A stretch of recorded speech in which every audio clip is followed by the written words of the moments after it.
சற்று முன் விஜய் வீட்டிற்கு வெளியே குவிந்த ஆயிரக்கணக்கான போலீசார். அதிர்ச்சியில் தவேகாவினர். கைது செய்யப்படும் விஜய். தமிழக வெற்றிக் கழகத்தின் தலைவர் விஜய் நேற்றைய தினம் நாகையில் பரப்புரையில் ஈடுபட்டபோது கூட்டத்தில் பெண்ணிடம் இருந்து 4 பவுன் நகை திருடப்பட்ட சம்பவம் அதிர்ச்சியை ஏற்படுத்தியுள்ளது. தமிழக வெற்றிக் கழகத்தின் தலைவரான விஜய் தேர்தல் சுற்றுப்பயணத்தை கடந்த வாரம் தொடங்கினார். நேற்றைய தினமோ நாகப்பட்டினம் மற்றும் திருவாரூர் மாவட்டங்களில் பிரச்சாரத்தை மேற்கொண்டார். நேற்று மதியம் நாகை மாவட்டம் புத்தூரில் அண்ணா சாலை அருகே மக்களிடம் உரையாற்றினார் விஜய். தவேகாவிற்கு மட்டும் பல தடைகள் விதிக்கப்படுவதாக குற்றம் சாட்டினார். மேலும் நாம் செல்கின்ற இடத்திலெல்லாம் நேரம் உட்பட பல்வேறு கட்டுப்பாடுகளை விதிக்கின்றனர். நான் பேசுவதே 3 நிமிடம்தான். அதிலும் அதை பேசக்கூடாது, இதை பேசக்கூடாது என கூறினால் நான் என்னதான் பேசுவது? நம் கூட்டத்தில் மின்தடை ஏற்படுகிறது, மைக் வேலை செய்ய மாட்டேங்குது. ஒரு RSS தலைவரோ இல்லை பிரதமர் மோடியோ அல்லது உள்துறை அமைச்சர் அமித்ஷாவோ வருகின்ற போது இந்த மாதிரி பவர் கட்டு அல்லது ஒயர் நடக்குமா என்று அவர் பேசியது மிக பெரும் பார்வைக்குள்ளானது.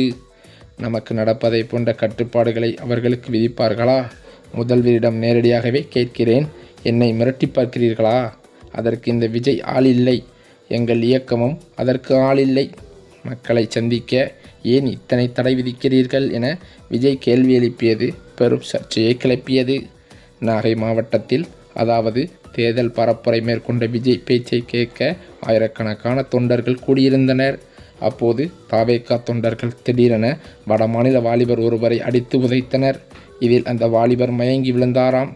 பெண் ஒருவர் மகளுடன் கூட்டத்திற்கு சென்றபோது வடமாநிலத்தைச் சேர்ந்தவர்கள் அந்த பெண்ணின் நகை கூர்ந்து கவனித்ததாகவும் இதனால் அந்த பெண் தன் மகளிடம் நகையை கழற்றி கொடுத்து பையில் வைக்க சொன்னதாகவும் தெரிகிறது. பையில் இருந்த நகையை வடமாநிலத்தவர் எடுத்ததாக கூறப்பட்டு வந்த நிலையில் இதனால் தவேகா தொண்டர்கள் அந்த வாலிபரை அடித்து உதைத்துள்ளனர். ஆனால் அந்த நபரிடம் நகை இல்லை. நகையை பறிகொடுத்த சுமதி என்ற அந்த பெண் அந்த நபர் மற்றொரு நபரிடம் நகையை கொடுத்து விட்டார். 4 சவரன் செயின் எனது மகளுக்காக சேர்த்து வைத்து வாங்கியது. எப்படியாவது எனது நகையை மீட்டுக் கொடுங்கள் என அந்த பெண் அழுதபடியே தெரிவித்திருக்கிறாராம். மேலும் போலீசாரிடம் அந்த கூட்டத்தில் புகார் கூறிய போது அவர்கள் எந்த நடவடிக்கையும் மேற்கொள்ளவில்லை என்றும் அவர் தெரிவித்தார். விசாரணைக்கு பிறகே என்ன நடந்தது என்பது தெரிய வரும் என்றும் இந்த சம்பவத்தால் அப்பகுதியில் பெரும் பரபரப்பும் ஏற்பட்டது. இந்த சூழ்நிலையில்தான் கூட்டத்தில் தவேகாவினர் தான் அந்த நகையை எடுத்திருப்பதற்கான வாய்ப்புகள் இருப்பதாக அந்த பெண் விஜய் மீது புகார் கொடுக்க வந்துள்ளதாகவும் அதிர்ச்சி தகவலும் வெளியாகியுள்ளது. அதே சமயம் இன்னும் ஒவ்வொரு வாரமும் நடக்கும் விஜயின் இந்த பிரச்சார கூட்டத்தில் என்னதான் நடக்கப் போகுது என்று பலரும் அதிர்ச்சியில் எதிர்பார்த்து காத்திருக்கின்றனர்.